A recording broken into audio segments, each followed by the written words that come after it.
Hello, I'm Elliot Stewart. I'm here with amazing sci-fi legends. Well, the sixth Doctor for me, Colin Baker. How are you today, Colin? I'm doing very well, thank you. Here in Norwich, lovely Norwich. So have you been here before?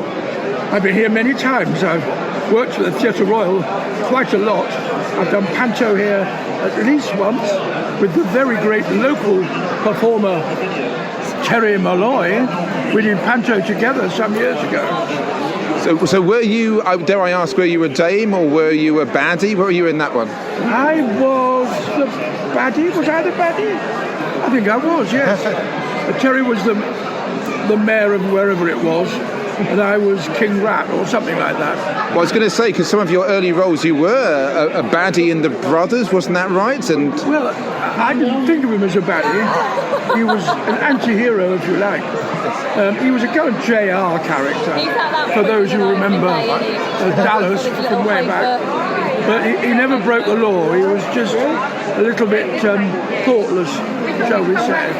Now, I was going to ask you about the Young Ones. There's a thing that, were you in an episode of the Young Ones and were you cut out, or was that a different Colin Baker? I was in an episode of The Young Ones, but it wasn't broadcast. Oh. It was a scene. I was the evil Count Dustbug, and they zoomed in on a record player that one of the characters had put a record on, and they zoomed in, and the evil Count Dustbug had tied a girl across the groove as the needle came towards her, and that was the character I played.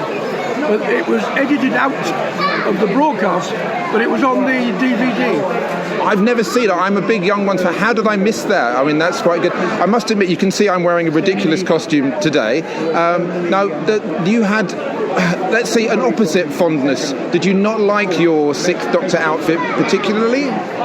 Well, it wasn't my choice. I mean, I was kind of character-driven, and I thought that the Doctor, doing what the Doctor does, would probably be well advised to keep his head down now and then, so he could effect a quick exit. But so that multicoloured suggestion didn't chime with me. But now I'm quite fond of it. I mean, it's absurd, but he was as well, so why not? Well, I love the fact that in Big Finish you got to blossom a lot, but I am very fond of your, let's say, more shouty, grumpy persona in your first season. And I know you warmed in Trial of a Time Lord, or Trials of a Time Lord, which I've just heard recently. That's a doozy of an episode. How to describe it? Reality TV meets Doctor Who. I just heard it. It's very good.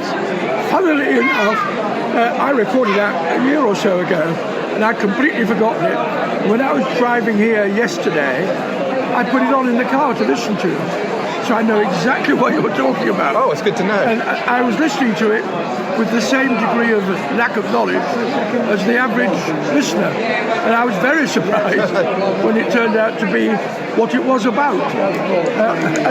It's a rather good story, I think. Oh, yes. I mean, also, you made a surprise appearance in Jodie's last episode, who you mentioned you were in the Power of the Doctor, but so was Paul McGann, and he wouldn't tell me about it. He said, oh, no, I'm not in any episodes, you won't see me.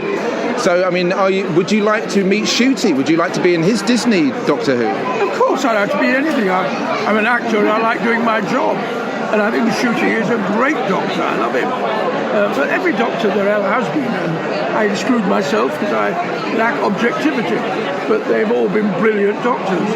So I'd love to do one with Ncuti. And I adore doing it with the only Doctor I have ever found attractive, which is Jodie. The rest are a bit meh for me. Well, I was going to say, when I was a teenager and you had, sorry about this, had horrible clothes in the 80s and you were grumpy, but that spoke to me because as a teenager I had terrible taste in clothes and I was a bit grumpy too. So, I mean, when you meet the fans, I've seen you at the Blackpool Tower back in the 80s and everything like that, and there's all footage of you waving and having a lovely time on top of Bessie. Do you ever wish that your Doctor had got to drive Bessie around in one of the episodes? I think the Seventh Doctor got to do it. Oh, I did drive Bessie, not on television, but on many occasions for events I've driven Bessie. I think I drove Bessie onto the Isle of Wight ferry once, and off on the other end. But, I mean, Bessie is very much a product of the time that Pertwee spent on earth, then it's a very perky prop. So we will let him have Bessie for himself. It's been an absolute joy to meet you. It's really, really good. Have a lovely day. Thank you very much. Thank you very much. Lovely talking to you.